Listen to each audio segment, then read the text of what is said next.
Isang mapagpalang araw sa ating lahat. Ako si Binibining Julius May Danila at ang pamagat ng aking talumpati ay ang kwento ng pag-ibig. Mahalagang pag-usapan ang tungkol sa pag-ibig. Ito ay isang damdamin na nararamdaman ng lahat ng tao. Ngunit hindi lahat ay nakakapagpaliwanag kung ano nga ba talaga ang pag-ibig. Ano nga ba ang pag-ibig? Ang pag-ibig ay hindi lamang isang romantikong relasyon. Ito ay tumutukoy sa pagmamahal sa pamilya, mga kaibigan, at pati na rin sa sarili.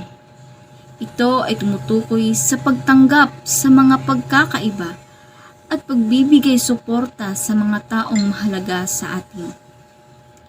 Ang pag-ibig ay may kapangyarihan na baguhin ang ating buhay. Ito ay nagbibigay lakas, inspirasyon at pag-asa.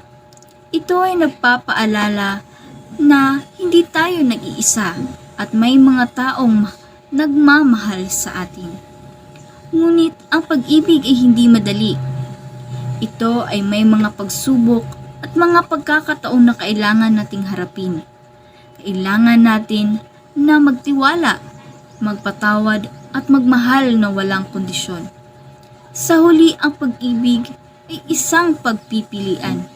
Kailangan natin na magtiwala, magpatawad, at magbigay sa sarili sa mga taong mahalaga sa atin.